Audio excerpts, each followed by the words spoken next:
On the first day of Christmas, namely 90s came to me, Pete and Pete in a pear tree. Welcome to Namely 90s, the podcast that takes you back to the time before smartphones, Google, and Y2K. Join your hosts as they relive the pop culture that shaped a generation and the parts that many people wish they could forget. Listen in to the conversation about how the decade defined those who spent their childhood there and how it shaped them as adults.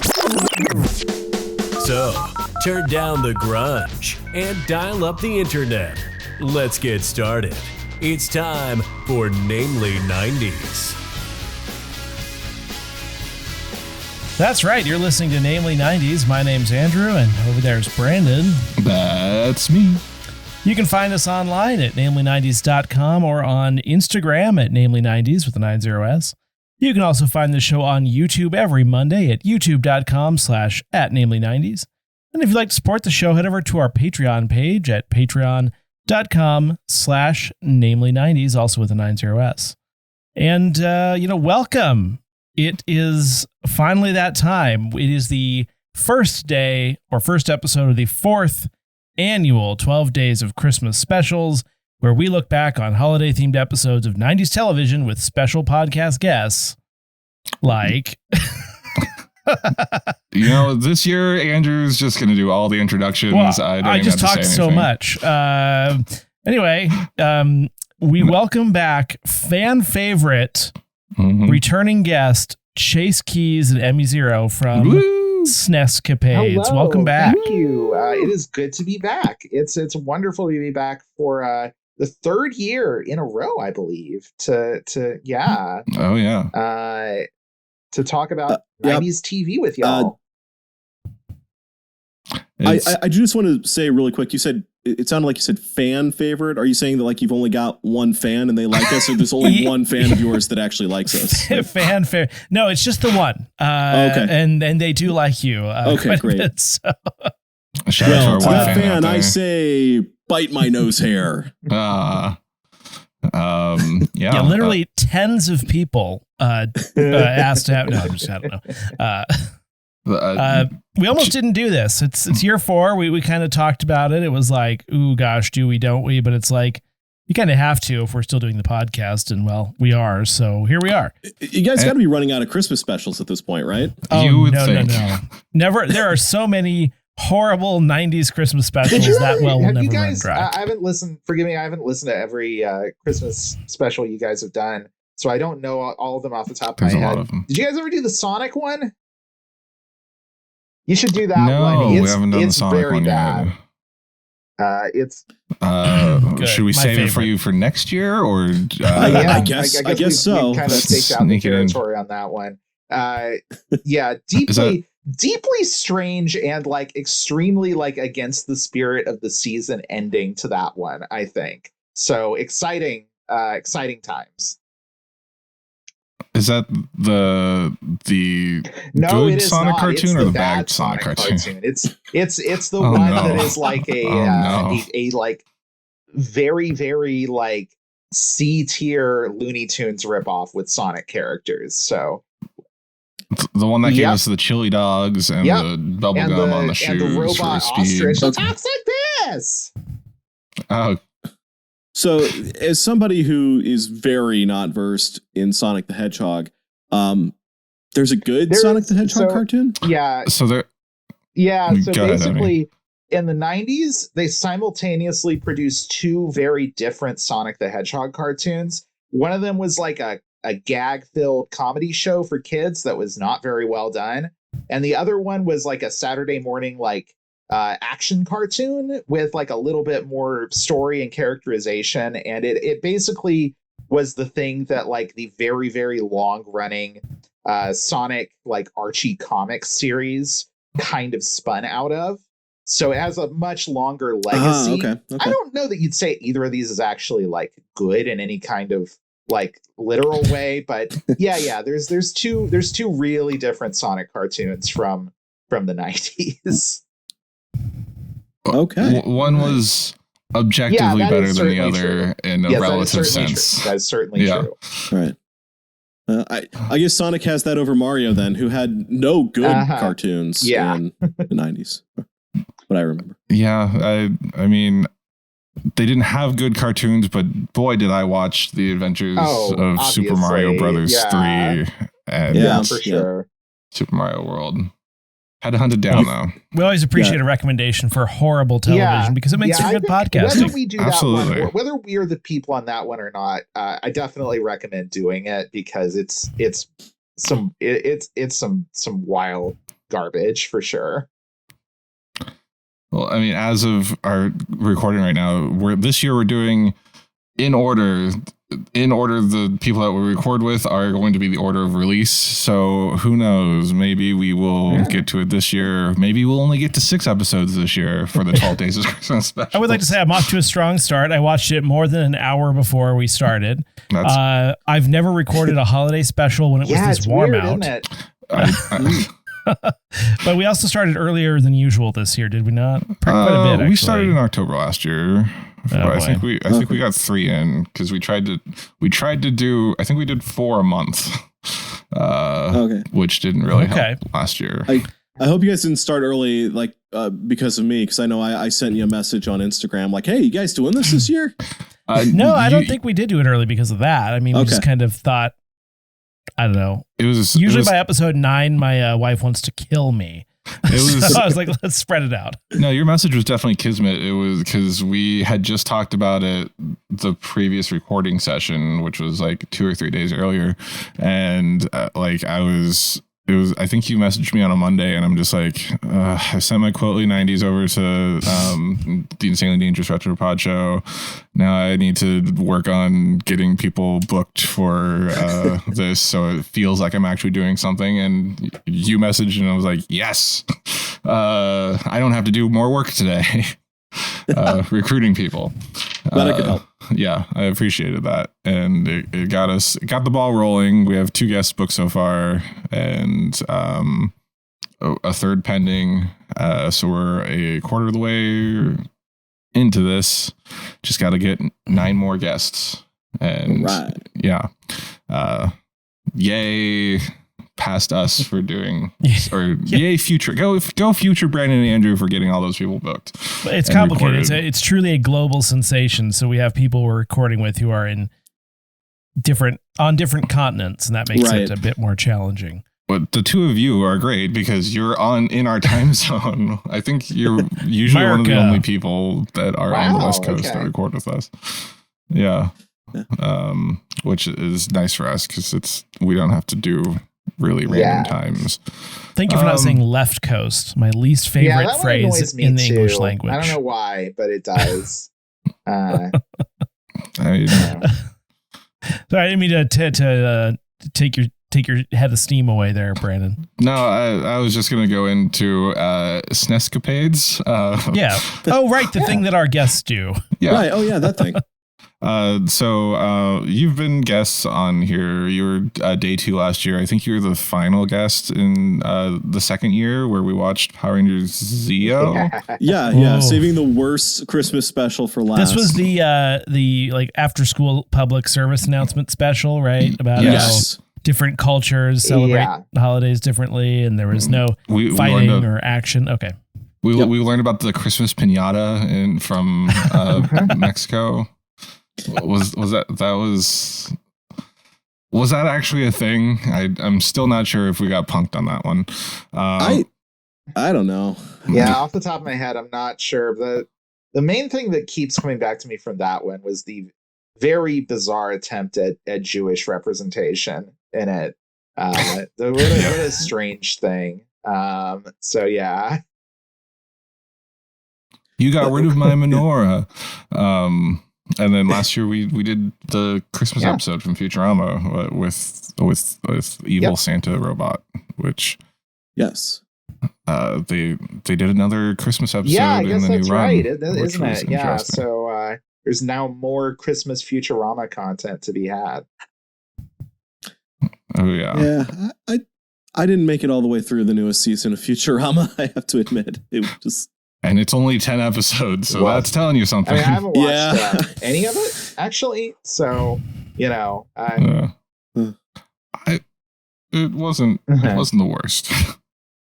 Okay. It was they just need to resist the urge to do this stuff. It just it's always comes from a good place, but the actual result of these things is I've been rarely good. disappointed by a lot of old series revivals in the last decade or so. So, you know, I'm kind of wary of them now whenever they come around. Yeah. I think the nostalgia only gets you about 10 episodes, and then after that, it doesn't have legs, you know? What's the problem? Honestly, I think the nostalgia can maybe get you a decent TV movie, like in Rocco's case. All right. Which I think was just the right amount of new Rocco. Yeah. I never actually watched what Netflix. Platform was that on? Was that on Paramount Plus? Yeah. It's on Netflix for some reason. It was fun though. It was good. It was like 45 minutes long. It had good jokes. Shockingly good transgender representation in it. Legit. It was just fine, I would say. I recall it. I mean, even back in the Nicktoon days, having it being more progressive than say Rugrats. Yeah, you know, it represents trans people well if it's being roasted on X, which I'm sure was Twitter back then. That's where all those people live, right? Yeah, they're all over there. And now they're paying for. I mean, it's December now, so they're probably paying to be trolls. To be in the hell zone, yeah. Their echo chamber. Speaking of X and social media, I believe, Chase, you've had some struggles with it in this past year. Yeah, I'm still trying to figure out I've been using Mastodon, which is Pterodactyl. Okay, sorry. Sorry. Yeah. It's fine, but I don't know. It isn't amazing. Honestly, my favorite new social media site that has come up is Co-Host, which is kind of a lot like Tumblr, but nobody uses Co-Host. And honestly, I don't know if they are prepared for, being the next Twitter or whatever. And I'm not famous enough to get on Blue Sky, so we'll send you an invite once we get on. We're in the same boat. I'm seeing folks posting from showing stuff from Blue Sky and people being disappointed. It's oh, I thought this was going to be better than Twitter, but now it's just becoming Twitter. It's that's what happens when everybody starts coming on and you design something that looks exactly like the old thing that everybody was on. Someone in one of the Discords I'm on posted a link to Blue Sky about this article, and I was like, oh, that's interesting. I'll click on it, and it's just sign up for Blue Sky. I'm like, but I can't. I don't have a code, and I just want to see the thing that this person posted. And I'm I racking my brain. Do I know anyone who might actually be on that? I just don't. I really the problem don't. is to start something, you have to have something novel. And if you just try to create something that already existed before, but the other thing organically just started to suck before Elon made it suck worse, it's not going to be better. It's true. Right. You know what I mean? And I wish I could tell you, what I think the solution to the social media problem is, but I don't know I don't know how you fix it. I don't know. But my first step is deleting Facebook. I'm still one of those old people who uses it, and it's just the worst. So I'm thinking about deleting the app. I have Facebook because do I manage ours? No, you're supposed to be managing our. No, usually the Instagram just auto posts to the Facebook. It doesn't auto post. I have to actually select it to auto post. Well, I know, but it's not like you have to go on there separately and fair. But it's just garbage. Let's just air our dirty laundry in front of SNEScapades. But for other business Instagram or business Facebook profiles, you have to have your personal Facebook profile. So I still have the app, but I don't Facebook. I don't open it. If you're friends with me on Facebook, I'm sorry, I don't care. And yeah, it's maybe I'm trying to stay youthful, even though I'm now mid-30s, but it's just like it's so old to be using Facebook now. It's so old. I know that's ageist, but still, there's generational gaps. I am now technically over 40, so I guess I should get back on Facebook now. And ooh, yeah. I should start talking about how there's way too many damn kids on my lawn, I guess. Yep. and then they'll feed you the things that will make you angry, so you post more. And because that's what happens to Andrew. And, well, the thing that makes me angry about Facebook is they don't have like a dislike emoji or like a dislike thing, but basically someone posts something serious or heartfelt or, I can't think of a good example. Something nice that has a good message to it. And then the a-holes come out of the woodwork and start posting the laughing emoji. I am horribly angered by the laughing emoji on serious posts. That's miserable. It makes me very mad. Like, that sucks. Wow. Yeah. And we all know who these people are, by the way. Yeah. We'll just leave it at that. Yes. So we've managed to not talk about SNEScapades for 15 minutes. What is this podcast anyway? SNEScapades is a chronological journey of the North American Super Nintendo library with a few pit stops along the way. We play them briefly, judge them harshly, and rank them. That is pretty much all you need to know. And that's the elevator pitch. We say it at the beginning of every episode, and we're rolling along with it. We are in kind of the latter stages of 1993 right now. So we're several years into the Super Nintendo's lifespan. We have a couple more big years to go, we do a. It used to be like an actual like numerical ranked list of the games. In recent times, we have shifted it to being essentially more of a tier list for games. So we put every game we play on that list, and some of them we do a kind of featured spotlight about, where we spend, quite a while in the episode talking about them in detail, going through them. There are also games that just kind of don't warrant that. So we do kind of lightning round style wrap up episodes about those at the end of every month. And there's some wonderful games on the Super Nintendo. A lot of garbage, definitely a lot of garbage, but that's really just what you get when the platform that you're looking into the library of was very popular, and everybody wanted to make money by putting out games on it. So we have a good time though, and we like to approach our like kind of 90s nostalgia through that specific angle. So we end up talking about other stuff that's related to the games, to movies and music and our childhoods and all of that. So that's the show basically. And you recently started your quote unquote season 2 format, which is the one right? that I just sort of described. We do kind of originally we were doing a kind of full featured spotlight on every single game. And we've recently started what we're calling season 2 of the show, wherein we kind of curate the games that we devote real large amounts of energy into exploring on the show, so that we're spending our time and energy in places that it makes sense to, and that will be kind of the things that'll give us the most to talk about. I think we kind of hit our breaking point with the old format during a week when we had a very bad sequel to a very good game to play, and also a shooter whose only notable thing about it was that the American release of it switched out the background music for these awful MIDI versions of the 2 Unlimited album. The Get Ready for This guys, that song played over like half of the levels. And it's like, this is the only interesting thing about this game. There's nothing else to say about it. Yeah.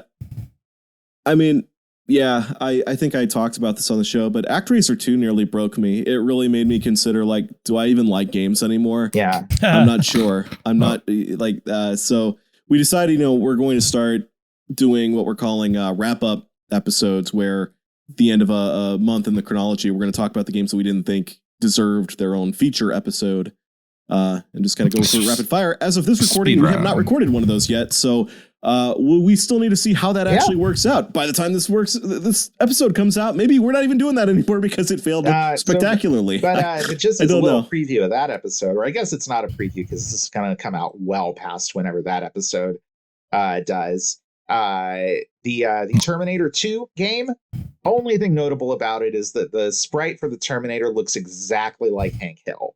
Like Hank Hill in a leather jacket is for some reason how the Terminator ended up looking in the Terminator 2 official video game for the Super Nintendo.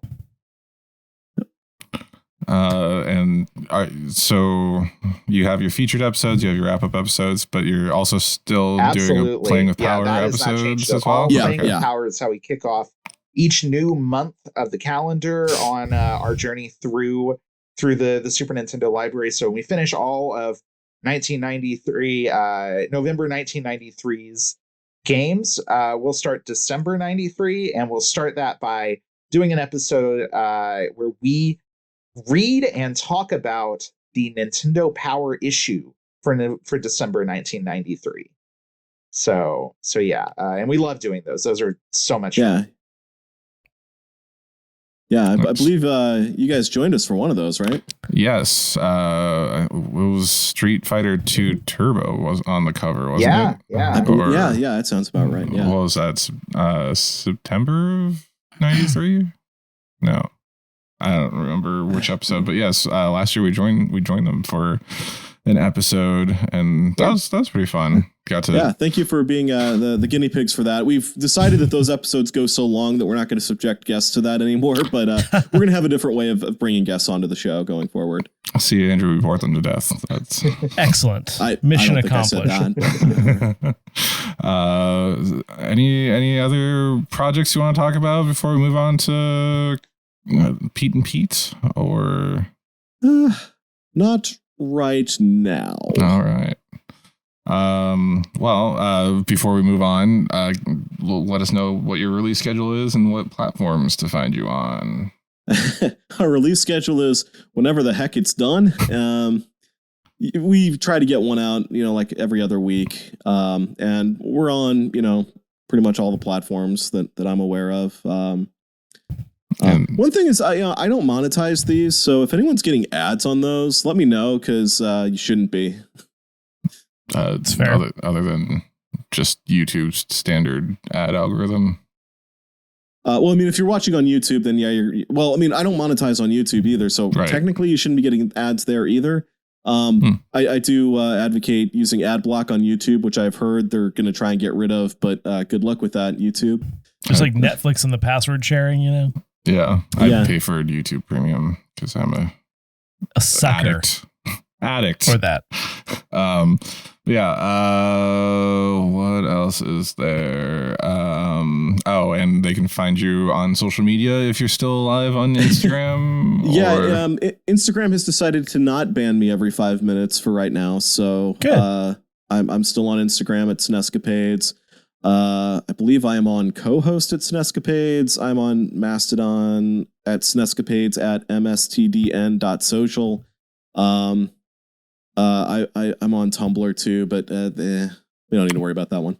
And you can always find SNEScapades at honestpiranha.com. honestpiranha.com. That website is going to be getting a relaunch at some point, hopefully before the end of the year. So you're not going to see too many updates to it for right now. I am working on basically just rebuilding it from scratch. So cool. Looking forward to that.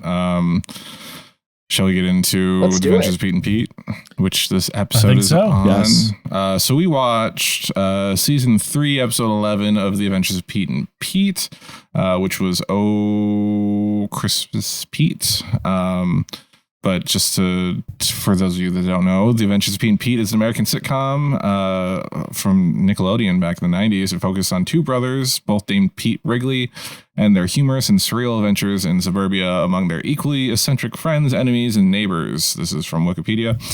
The Adventures of Pete and Pete began in 1989 as a minute-long and 30-second shorts, aired as interstitials in between other shows. And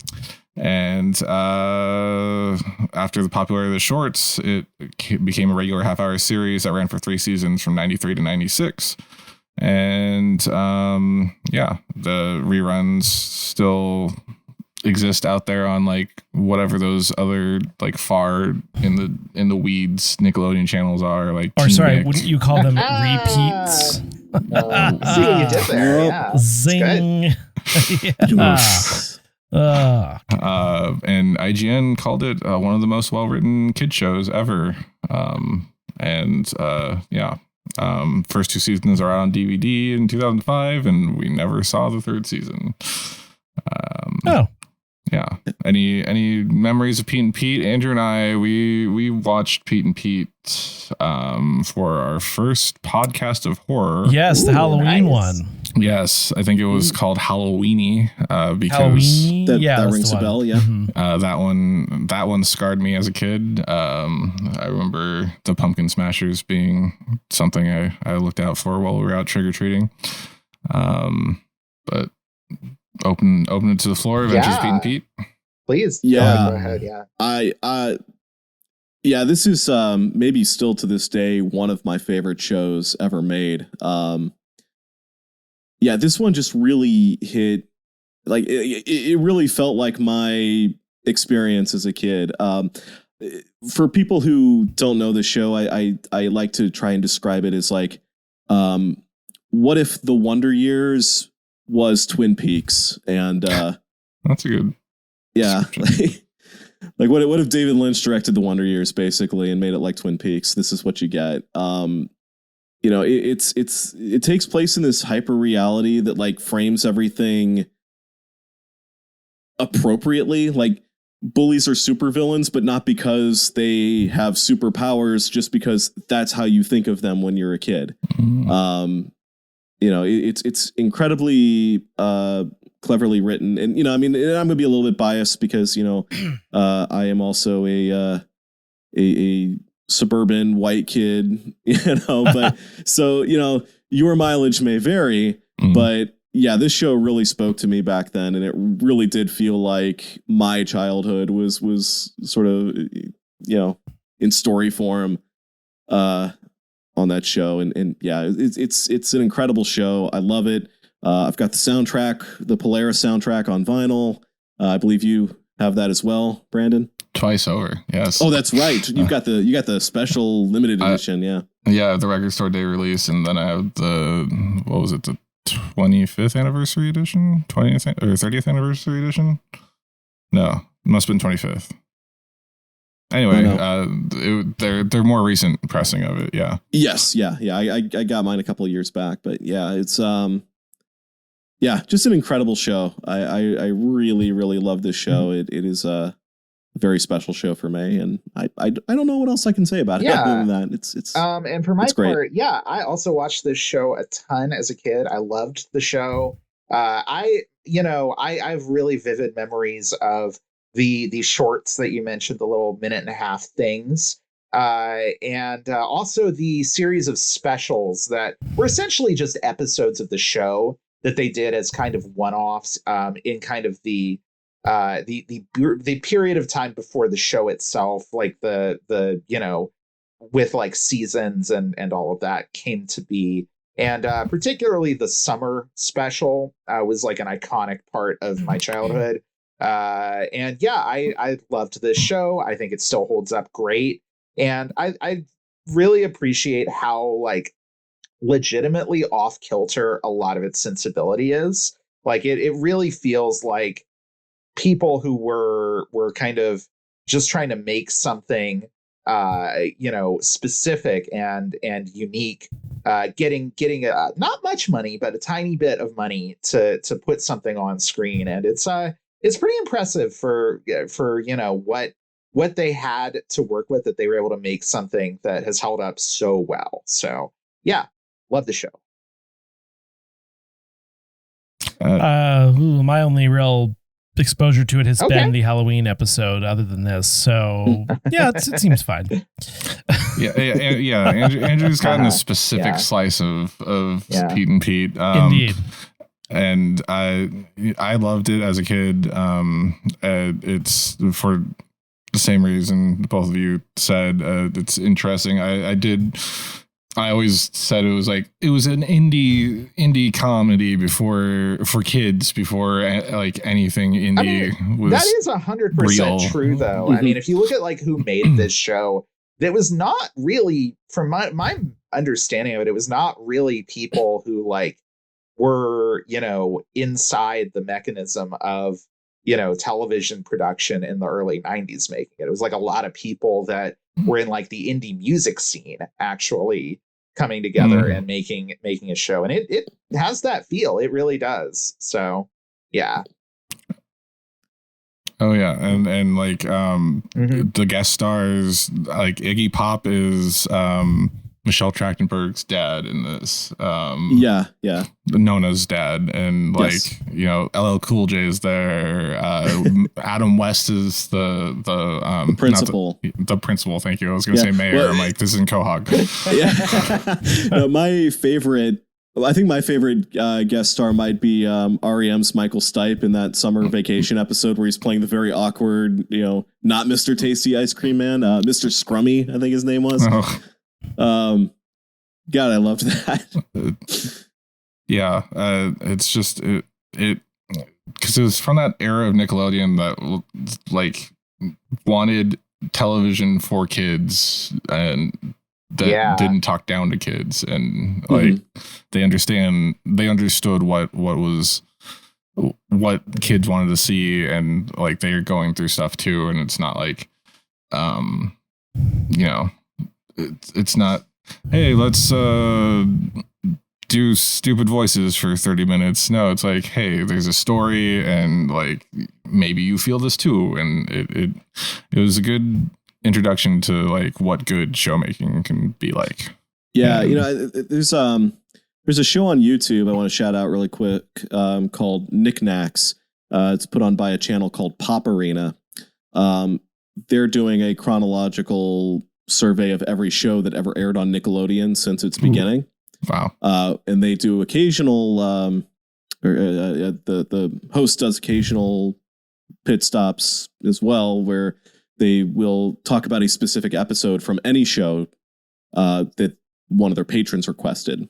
And they recently talked about an episode of Pete and Pete called A Hard Day's Pete, where it's a really good one, where Pete encounters Polaris, the band that does the theme song and a lot of their music.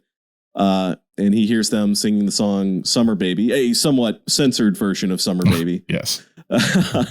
And he loves the song so much that he has to go out and find it, again. But it's not like a big song. It's not like done by some big band that's being played on the radio.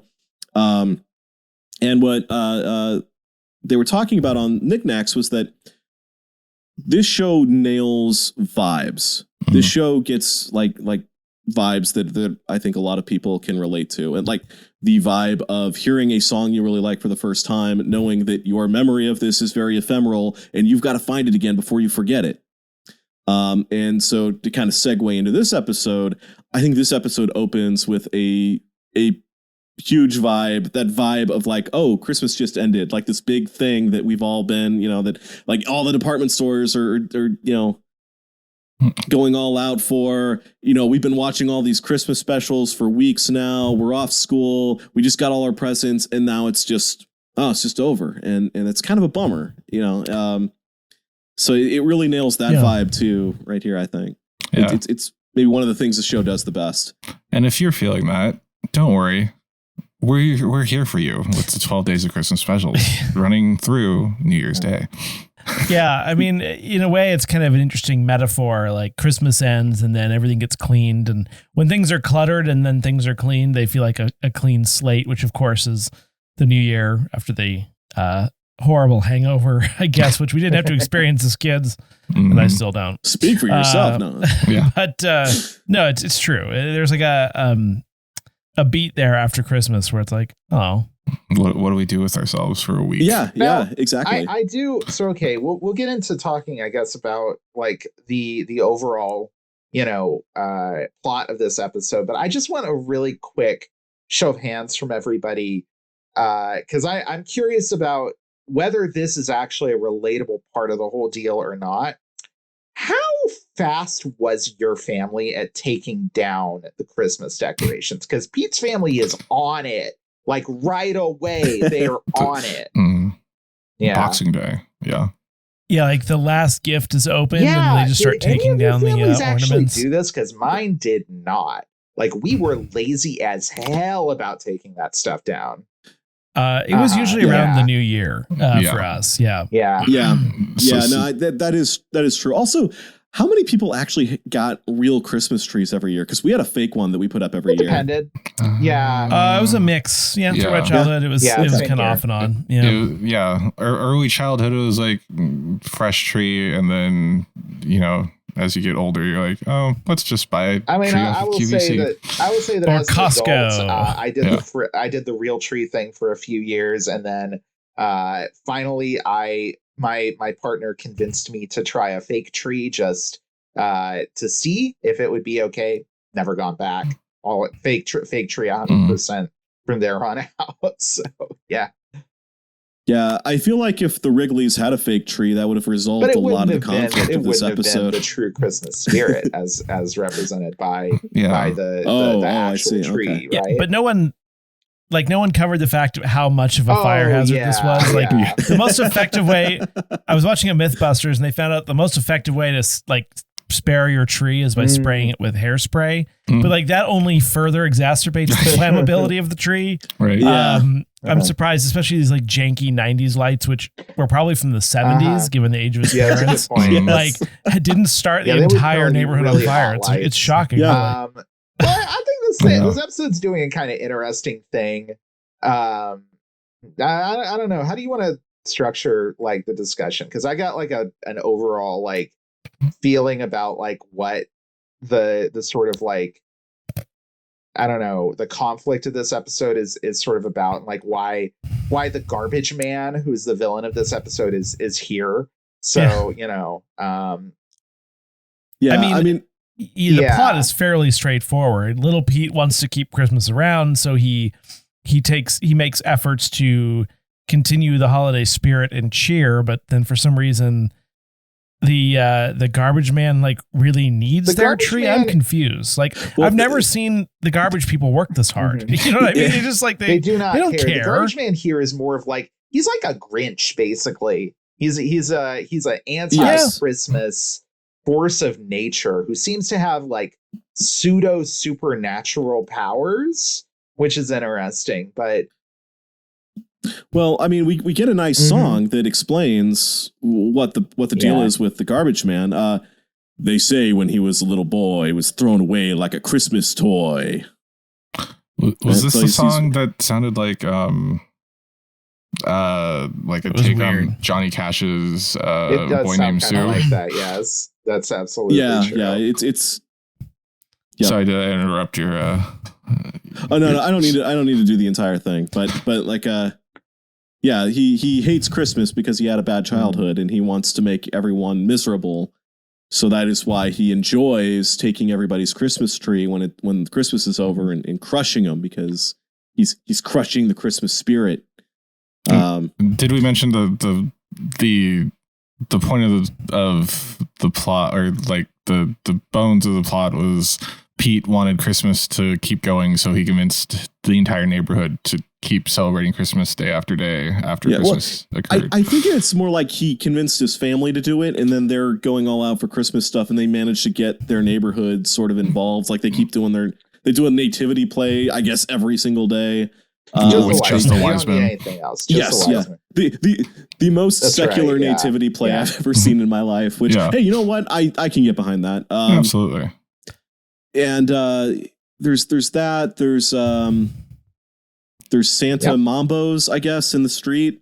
Yes. You know, there's so you know they want to keep Christmas going. They kind of get the neighborhood in on it, but the garbage man does not like this because he hates Christmas and he was looking forward to all this, and Pete's ruining his fun. So he basically says he's not going to pick up their garbage anymore until he gets the tree.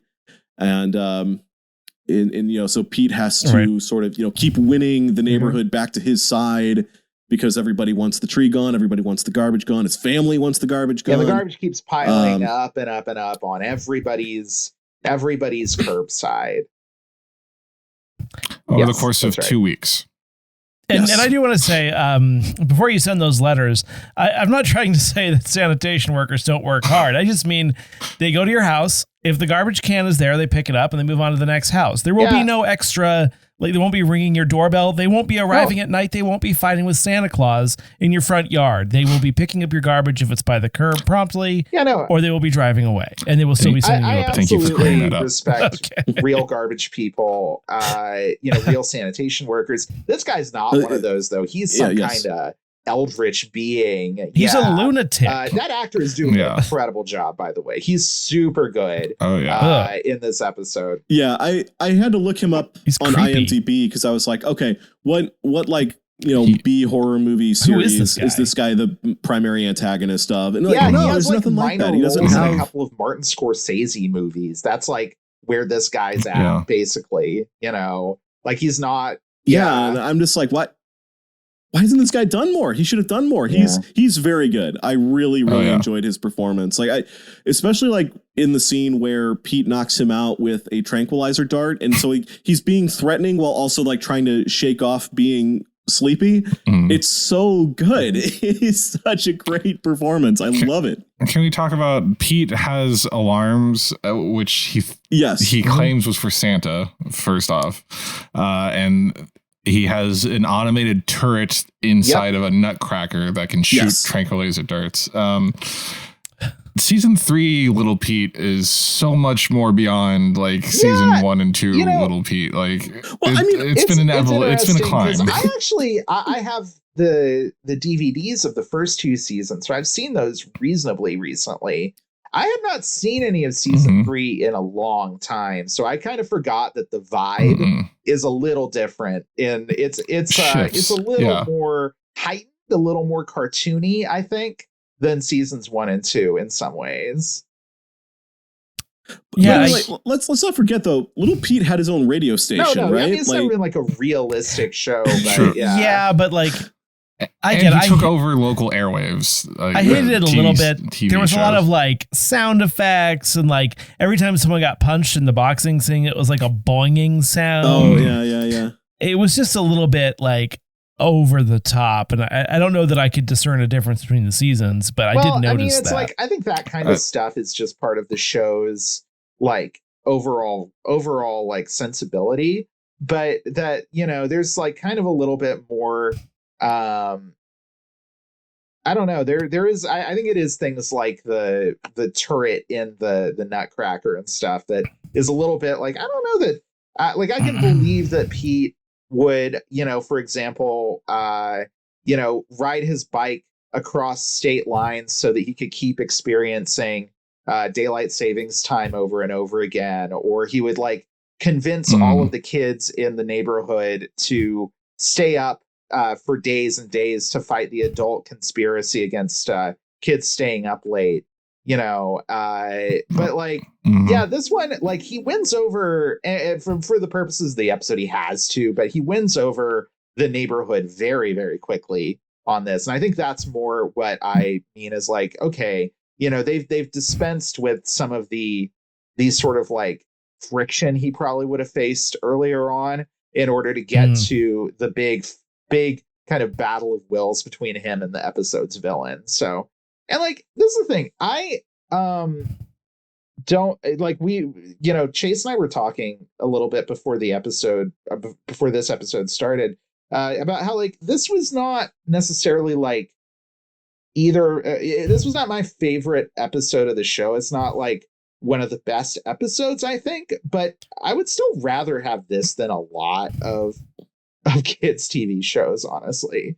Like, yeah, I mean, what we've learned is these are never, ever, ever the best or prototypical episodes of these shows. Like they're very much phoned in because you can't. Phoned in. I just think that it's kind of because like I think the reason my feeling about like the garbage man is like he's kind of a weird fit for this episode. It seems like he's an odd thing that's kind of like not necessarily a natural result of this situation. But like I feel like his whole deal is that he kind of represents like practical reality intruding on like the Christmas fantasy that Pete wants to keep going. Because it's like, you know, it's like what Pete's dad says. It's like, you know, this has been fun, but, you know, the credit card bills are in and I got to go back to work. You know, like it's like he's not wrong, but yeah, it's also just kind of like there's a way you get here. There's a way you get to, oh yeah, we got to fight the evil garbage man for our, you know, moldering Christmas tree. And it's a little bit strained, I guess. I sort of tired of it. Like this 24-minute episode felt like a 36-minute episode. I felt like you could have done it in about 8.5 minutes. Like, I guess it just kept going on and on. And it was like, we get it, you know, like let's resolve. Let's or you could stretch it out into a 90-minute feature and call it Snow Day. That's right. That's what Snow Day was essentially, wasn't it? It was like a filed off serial numbers Pete and Pete movie, wasn't it? Yeah. Mm-hmm. Yeah. I mean, I think that like the garbage man villain is a little bit like the garbage man as a villain here is a little bit strange. You know, obviously, like you were saying, I mean, they're trying to sort of liken, you know, like the garbage man collecting your tree is, you know, a metaphor for the reality that, you know, you have, you know, Christmas has to be over at some point. But like, what if, like, I don't know, the credit card company or Dad's boss was the villain of this piece instead, you know, like a more, you know, a more one-to-one kind of representation of that limitation. Really, it should have been the Boy Scouts of America, because they're the ones that come around every year and, you know, collect the trees. That would have been more fun to see him against like a group of Boy Scouts. Yeah, what if you had that same actor play a scummy credit card company representative, and he's got a troop of Boy Scouts doing his bidding for him? Yeah.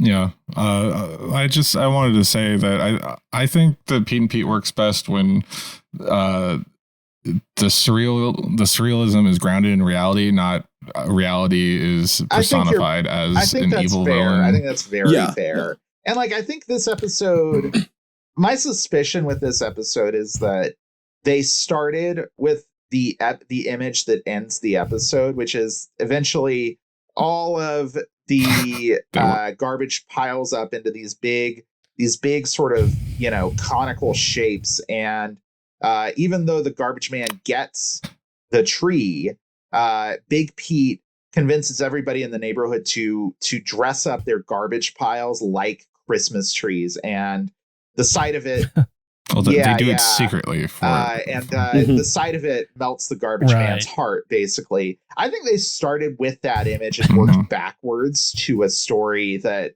would make that make sense. And you can kind of feel that, I think. It's a little bit, I don't know. It doesn't. Well, I was wondering, like, throughout the episode, why are they getting on a ladder to put the stuff on top? Like, just throw the garbage at the base. And then, obviously, it was to sort of set the table. Yeah, but, I was like, why are they putting this much garbage on the streets if it's only been 12 days since he stopped collecting garbage? Also, I just want to say, at that ending shot, I was surprised they weren't singing too right, because it is that, essentially, right? It's the ending of How the Grinch Stole Christmas to a large extent. Yeah. But the other problem with these episodes too, just in general, is that like it falls away a little bit to fit into the Christmas story. It kind of falls away a little bit from like what makes the show good and special. And a lot of the characters don't appear in it, you know, supporting characters that you might Ellen, that add to the show, we didn't you know. get any, and that's very common as a theme in these holiday episodes we watch. I agree. Well, without Big Pete like as an anchor for little Pete, like he was just like, when he was in a scene, he was just like, yeah, let's do it. And it's just like, there's supposed to be a balance. And I think there's a novelty. Like, these are just sandwiched between regular episodes of the show. Like, you watch it because like, oh, they're doing a special for the holiday. it's not, you wouldn't choose this as the That's episode to generally watch by true. itself, I mean, you know. one thing that's Right. weird that I've kind of realized watching this is that I feel like Pete and Pete has a very like summer vibes sort of show. You know, like I always really associate it with like endless days of, you know, of summer and like weird, playing outside and stuff. And so it's not wrong for it to take place at Christmas time, but it does feel odd. It feels different, you know? And yeah, I think that probably is part of the thing. It's like, you know, this is the show outside of what feels like it's sort of natural sandbox in some ways. But I don't know. Sorry, I feel like I'm kind of monopolizing the conversation, but no, you're fine. I was just gonna say these kids shows for me, the thing I have a hard time with now as an adult is like, for example, the Nutcracker tranquilizer. I'm like, okay, like where did he get the electronics to do this? How did he acquire tranquilizers, which are generally controlled substances? How does it aim? Like it just so happened to be lined up with the guy's jugular. You know, like kid shows are kind of about gadgets and gags and things. And it's like, I have a hard time not thinking about the practicality or lack thereof.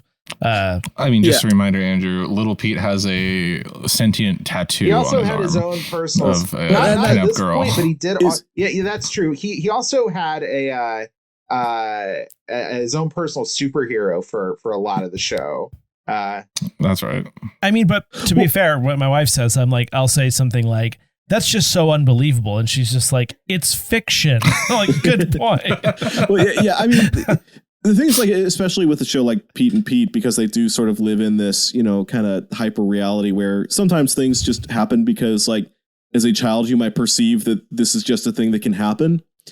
But also there's a little bit of, you know, like, well, you know, how bonkers is this actually? There's a little bit of wiggle. Like I never got the impression that Pete's tattoo, Petunia, is sentient, that he, you know, almost regards Petunia like an invisible friend or something, but like, you know, like he talks to Petunia and apparently gets responses from Petunia, but that this is probably just in his imagination. And that's sort of the thing about Pete and Pete is that like, the sort of world between like, hey, what is this child's perception of this reality and what is actually happening in this world get kind of blurred. And that's kind of what I love about this show. Yeah, absolutely. Also, couldn't they just drive their garbage to the dump? Don't worry about it. That's not how it doesn't work that Garbage way. Man has to take. Not in the suburbs. Like there's going a back to the whole transfer thing about like, why would you pile up garbage? Like when I was a kid, you know, like you did just take just bags of trash out to the curb and you always put it in one specific spot. So like as a kid, you would think, yeah, if you had to put more garbage on there, you would just keep piling it up until it's just one big column. You know, that would be your perception of it, right? Like that's why I felt like this kind of worked. Now they just have like the truck with the arm on it. They don't even have to get out. Yeah. No, now everybody's just got, like you just got a bin now. Bins. So you don't have to bother with any of that. But no, I mean, I generally like, I really like a lot of the kind of like weird specific flourishes of this episode. Like there's a couple of the like other like people from the neighborhood that get a lot of play in this episode that I don't really think about as being like, you know, big characters on this show. Like the very you know, grouchy like middle-aged woman who seems to be very easily influenced as to whether or not she's for was that the one who complained that like it was disturbing her ferret or whatever? Yes, the smell was gagging her ferret. Loved the amount of the bully Pit Stain that's in this episode. Yes. Fran is here. I love the weird, just like completely undiscussed fact that like what seems to be a real Santa Claus or a real fake Santa at least is just there all the time and up for whatever with Lil Pete. It's good. And like the way the whole like boxing scene goes, I felt like that did the most for me for like to sell the idea of like Pete fighting for kind of like the soul of the neighborhood in some ways when it comes to this Christmas season thing.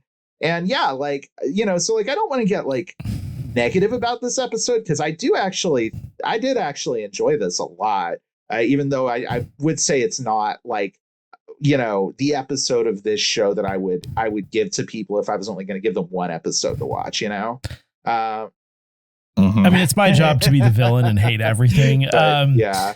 I see what you're saying about the boxing scene. The specific part of the boxing scene that I tired of very quickly was like the microphone dropping down and him doing the introductions, because even in real boxing, that annoys the hell out of me. So that part went on for about 48 more seconds than it needed to. But other than that, I see your point. And a good point it is that goes back to what we talked about in the beginning, like the two Sonic shows relative to every other Christmas special that we've seen up to this point. This is probably in the upper echelon of decent Christmas or holiday specials. We've watched some real crap. We've watched some of the yeah. Yes.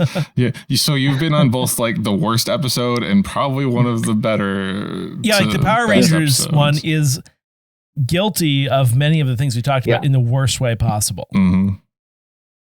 Final thoughts for the episode? There was one thing I thought was kind of weird near the end where older Pete.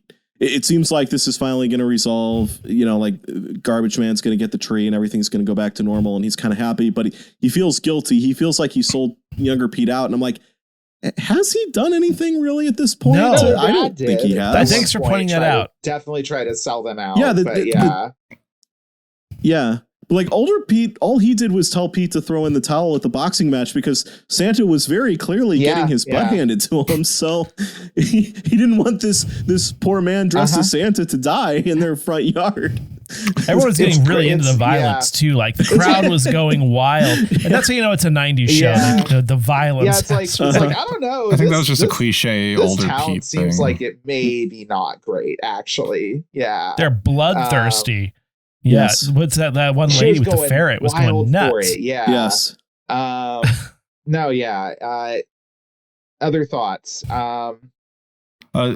It's the Big Pete arc is always like that's a trope of like Little Pete episodes. He'll be like on his side and then he'll betray him in air quotes and then have to feel bad about it. I think this episode does cover some ground that was already covered in some ways with the the Up All Night episode. Halloween. The night crawlers where all the kids decide to stay up forever.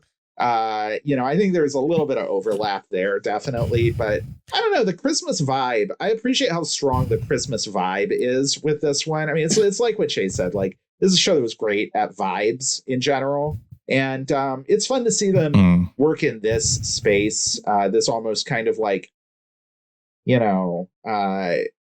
almost saccharine, but not quite space is a fun thing for this show to kind of try on once, so yeah. I just had a thought that whenever Big Pete was like talking direct to camera, it reminded me of like Unsolved Mysteries from the 90s. That guy would wear like a scarf and like a trench coat or whatever. And like that just occurred to me. I thought that was kind of interesting. Did they ever do that in other episodes, or was that that like was unique the thing to in this a episode? lot of episodes, kind of like a framing device for the show. Yeah.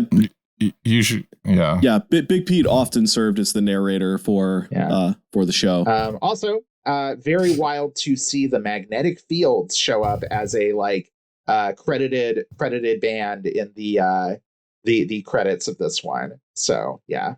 Oh, that's awesome. Yeah, I love the Magnetic Fields. I didn't notice that.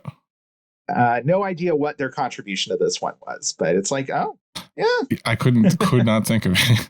Maybe they did the music that played over the Yule log. Yeah, I don't know. Well, there were a bunch of songs. Yeah. There were random songs in this that weren't. That's true. Polaris. Yeah. Anything else? I thought it was an okay episode. I prefer other Pete and Pete episodes, but for a Christmas special. Yeah, me too. Well. But I still liked this one. Yeah. I had fun with it. Well, then that's it for this holiday edition of Namely 90s. Thank you to Chase Keys and Emmy Zero SNEScapades for coming on. Why don't you let our listeners know where to find you? Like, ping them your GPS coordinates right now. My assassination coordinates? Yes. Your hollow puck thing that they have on Star Wars, your The chain Mandalorian. code or whatever. Yeah. Chain code. Yeah. Yes. Oh, yeah, you can probably find me at my local coffee shop, just kind of chilling out. And that's SNEScapades on all the platforms. Yes. And possibly Chase on you can find him raging against Instagram. Yes, I'm almost certainly still on Instagram by the time you're hearing this, so that's And if probably not, the most reliable place to check the description below because we'll update it. And you can find us on Instagram and YouTube at Namely90s with a 90s and tell us how your holidays are going. If you'd like to support the show, please check out our Patreon at patreon.com/Namely90s, also with 90s. And finally, you can contact us through our website, but still not really, Namely90s.com. Please subscribe to us on Apple Podcasts, Stitcher, Google Podcasts, Spotify, YouTube, Audible, Garbage Man, Deezer, TuneIn, iHeart, Good Pods, and wherever you get your podcasts from. I'm Brandon, that's Andrew, and thank you one final time to Chase Keys and Emmy Zero of SNEScapades, and we will catch you tomorrow for day 2 of the 12 Days Christmas specials.